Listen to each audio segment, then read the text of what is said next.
Hello students, I'm Meena Malik from BSKM Group of Institution. Today I am going to deliver lecture on teaching, a most important topic of economics.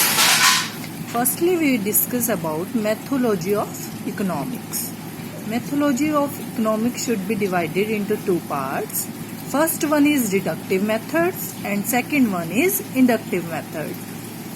Deductive method, it analyzes the complex problem on the basis of generally accepted laws and basic assumptions. Only effective of assumptions are accepted.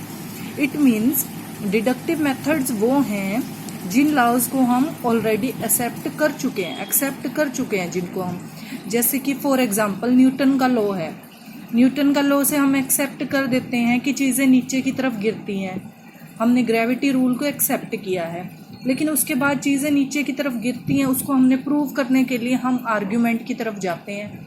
हम Apple को गिरा कर देखते हैं, हम और चीज़ों को गिरा कर देखते हैं, हम कोई भी चीज़ हम गिराते हैं वो ऊपर से नीचे की तरफ जाती है और हम उसको एक्सेप्ट कर लेते हैं कि हाँ ऐसा हो रहा है, ये जो लॉ है ये प्रूव्ड है, इसमें कॉज भी है, इसमें इफेक्ट भी है। तो वो क्या है, डिडक्टिव मेथड है। और ऐसे ही अगर हम इसको साइंस इकोनॉमिक्स के तरीके से सीखें तो लॉ ऑफ डिमांड में क्वांटिटी डिमांड और प्राइस दोनों का रिलेशन है। लेकिन हम लॉ ऑफ डिमांड को मान रहे हैं तो उसके लिए हमें कुछ अजम्पशंस को फॉलो करना होता है। फॉर एग्जांपल आपने डेफिनेशंस में पढ़ा होगा इकोनॉमिक्स की कि अदर थिंग्स रिमेनिंग कांस्टेंट, इसको हम सीट्रस पैरिबस भी कहते हैं। It is general to specific, it means general है, चीज़ कॉमन है, लोगों को मालूम है, वो चीज़ जनरली अप्रूव्ड है, लेकिन हम उसको स्पेसिफिक बनाने के लिए उसको छोटे छोटे पार्ट्स में डिवाइड कर देते हैं। हमें बड़े पार्ट में मालूम है, हम छोटे पार्ट्स में उसको डिवाइड कर देते हैं, इसे हम कहते हैं जनरल टू स्पेसिफिक। हम अपने इंडियन सिस्टम में मेनली डिडक्टिव मेथड का यूज़ किया जाता है। इसके अंदर क्यूरियोसिटी कम होती है, इस मेथड में न्यू चीज़ें, न्यू एक्सपेरिमेंट्स कम होते हैं। Second one is inductive method. Inductive method we first begin to observe the fact और problem, then establish reasoning and education in this method. Specific, ये स्पेशली स्पेसिफिक टू जनरल होता है। For example Newton आराम से पेड़ के नीचे लेटा हुआ था, उसने देखा कि एक सेब पेड़ से नीचे गिर गया। उसने उस सेब को खाया नहीं, लेकिन उसने क्या सोचा है, हमारे जैसे होते तो हम क्या करते, उस सेब को उठाकर खा जाते। लेकिन न्यूटन हमारे जैसा नहीं था, वो थोड़ा डिफरेंट था। उसने क्या सोचा कि ये एप्पल नीचे ही क्यों गिरा, ऊपर क्यों नहीं गया। इस छोटे से रूल की वजह से, न्यू ऑब्जर्वेशन की वजह से उसने पूरा एक एक्सपेरिमेंट कर दिया। उसने एक चीज ग्रेविटेशनल रूल है वो हमारे साइंस के अंदर लेकर आया। तो ये क्या है, स्पेसिफिक टू जनरल है। स्पेसिफिक इट मीन्स सिर्फ न्यूटन को ही मालूम था चीजें नीचे आ रही हैं, कोई भी चीज ऊपर नहीं जा रही है, धरती के अंदर ग्रेविटेशनल फोर्स है, उसने एक न्यू रूल अप्लाई कर दिया। तो इंडक्टिव क्या है, स्पेसिफिक टू जनरल है।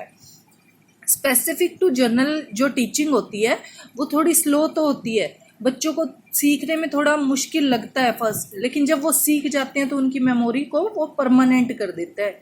लेकिन डिडक्टिव क्या है, सिर्फ टीचर ने सिखाया लेकिन उसने अपना अच्छे से, बच्चे ने अपना अच्छे से दिमाग नहीं लगाया, मतलब टीचर उसको सोचना सिखा रहा है, वो क्या है, इंडक्टिव है। लेकिन रेडीमेड चीज़ तैयार करके दे रहा है, वो क्या है, डिडक्टिव है। सो स्टूडेंट्स,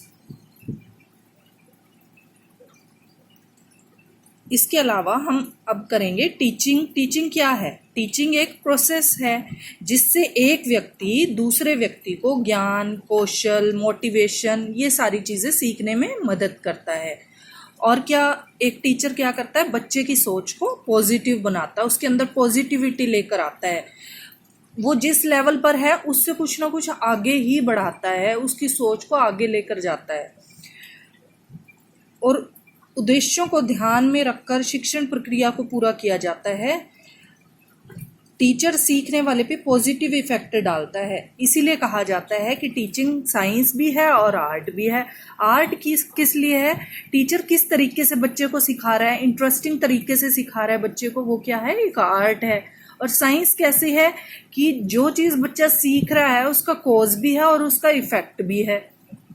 वो अपनी रियल लाइफ में इफेक्ट करेगा, उसका कुछ ना कुछ यूज होगा। आपने सुना भी होगा कि एजुकेशन कभी वेस्ट नहीं जाती। So today we discuss about objectives of teaching. Objectives of teaching should be divided into 6 parts. First one is knowledge. Knowledge should be divided into 2 parts. First is recall and second is recognize. Recall क्या है? जैसे कि मैंने अपनी class में entry की, एक BEd student ने क्लास में एंट्री की टीचिंग के लिए, तो वो क्या करेगा? पहले ऐसा नहीं है कि वो अपना लेसन पढ़ाना शुरू कर देगा, पहले वो बच्चे की प्री नॉलेज टेस्टिंग करेगा। प्री नॉलेज टेस्टिंग से क्या होगा कि बच्चे को उस चीज़ के बारे में कितना आता है।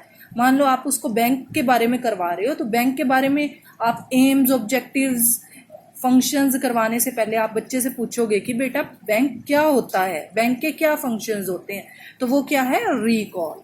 और second one is recognise. Recognise का मतलब है आपने बच्चे से पूछा कि बच्चे को पहले कितनी नॉलेज है, और उसके बाद रिकग्नाइज का क्या मतलब है?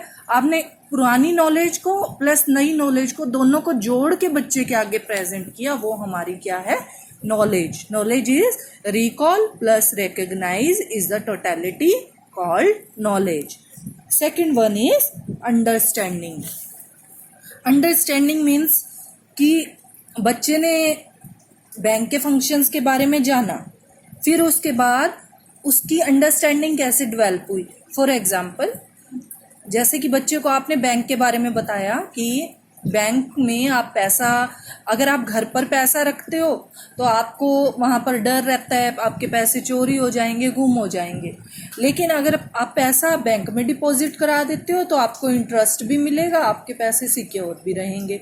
तो इससे हमें क्या पता चला कि, और अगर बच्चे ने इसको एक्सेप्ट किया, अपने घर पर जाके बताया या फिर अपने पैसों को बैंक में डिपॉजिट करवाया, इसका मतलब क्या है कि आपके पढ़ाने की वजह से बच्चे के अंदर अंडरस्टैंडिंग डेवलप हुई है, या उसको ऐसा कुछ मैसेज मिला है जिसके कारण उसकी अंडरस्टैंडिंग डेवलप हुई है। लेकिन वो अंडरस्टैंडिंग क्या है? पॉजिटिव अंडरस्टैंडिंग है, उससे बच्चे की लाइफ में सुधार आएगा। इसीलिए एलिमेंट्स ऑफ टीचिंग कौन कौन माने जाते हैं? Teacher and student, both are elements of teaching. अगर टीचर स्टूडेंट को राइट गाइडेंस करेगा तो बच्चा नॉलेज लेगा, अंडरस्टैंडिंग करेगा, उसको अप्लाई करेगा। Third step is application. Application क्या है कि बच्चे ने उसको अप्लाई किया, बच्चा बैंक में गया, उसने ड्राफ्ट फिल करना सीखा, एप्लीकेशन फिल करनी सीखी, बैंक के कामों को समझा, बैंक के बेनिफिट्स को समझा। रियल लाइफ में आपने जितना सिखाया वो उससे तो कुछ आगे गया, तो वो क्या है? एप्लीकेशन। जो एप्लीकेशन है ऑब्जेक्ट टीचिंग का, वो कंप्लीट हुआ। Next is skill. Skill means जब आप बच्चे को टीचिंग लाइन में, मान लो हम बीएड में बच्चों को पढ़ाना सिखाते हैं तो उसमें बच्चा क्या करेगा कि किसी भी टॉपिक को समझाने के लिए, आगे स्टूडेंट्स को सिखाने के लिए कोई क्रिएटिव तरीका ढूंढेगा। जैसे डायग्राम बनाएगा, बैंक का टॉपिक करवा रहा है तो वो डायग्राम बनाएगा, इमेजेस शो करेगा कि बैंक कैसे होते हैं, प्राइवेट बैंक होते हैं और सेंट्रल बैंक होते हैं, उनके क्या क्या फंक्शंस होते हैं। उसके अलावा मॉडल, चार्ट, ड्राफ्ट शो कर सकता है बच्चा, चेक शो कर सकता है, अपनी टीचिंग को इंटरेस्टिंग बना सकता है। अगर टीचर स्किल डेवलप कर रही है तो बच्चे के अंदर ये क्यूरियोसिटी अपने आप ही आ जाती है। Next one is interest. Interest क्या है? अगर बच्चा, जैसे टीचर ने बच्चे को एक लिमिटेड टॉपिक टीच करवाया, लेकिन बच्चे ने टेक्स्ट बुक के अलावा रेफरेंस बुक्स को भी रेफर किया, अपनी नॉलेज को बढ़ाने के लिए यूट्यूब पर सर्च किया, गूगल पर सर्च किया, अपनी नॉलेज को बूस्ट किया, वो क्या है? इंटरेस्ट है। इसका मतलब टीचर ने इंटरेस्ट को बढ़ाया। जैसे कि कहा जाता है कि जो एक डल टीचर होता है वो तो सिर्फ एक टॉपिक बताता है, जस्ट वो टॉपिक आपको बताएगा, और एक जो एवरेज टीचर होता है उस टॉपिक को एक्सप्लेन करेगा, एक एक लाइन को अच्छे से बताएगा। उसके अलावा जो एक अच्छा टीचर है वो डेमोन्स्ट्रेट करेगा, विद एग्जाम्पल आपको बताएगा, आपकी जो क्यूरी है, आपकी जो क्यूरियोसिटी है उसको शांत करेगा। लेकिन जो आइडल टीचर है वो आपको मोटिवेट करेगा, आपको स्पून फीडिंग नहीं करवाएगा। And last one is attitude. Attitude means बच्चे का पॉजिटिव एटीट्यूड डेवलप करना, टीचिंग के लिए पॉजिटिव एटीट्यूड डेवलप करना कि जो प्राइमरी फंक्शंस हैं बैंक के, सेकेंडरी फंक्शंस हैं, उसको रियल लाइफ में अप्लाई करे, उसका पॉजिटिव वे लेकर आए, उसको अच्छे से। अब जैसे कि जो बैंक्स हैं, बैंक्स का हम ऑनलाइन यूज़ करते हैं, उसके कुछ पॉजिटिव इफ़ेक्ट भी हैं, नेगेटिव इफ़ेक्ट भी हैं। लेकिन अगर बच्चे ने उन नेगेटिव इफ़ेक्ट्स हैं कि ऐसे तो कोई हमारी फ़ोन नंबर को या फिर आधार कार्ड के थ्रू हमारे पैसे विड्रॉ करवा लेगा, हम इससे नुकसान हो जाएगा।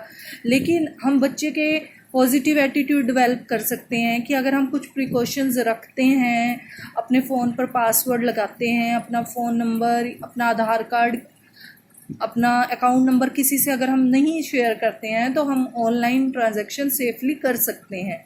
और वो हमारे लिए कितना ईजी होता है, घर बैठे ही हम बैंक की सभी सेवाएं ले सकते हैं। तो नेगेटिव एटीट्यूड को ख़त्म करके पॉजिटिविटी की तरफ लेकर जाना बच्चे का एटीट्यूड डेवलपिंग है। Okay, thank you students, have a nice day.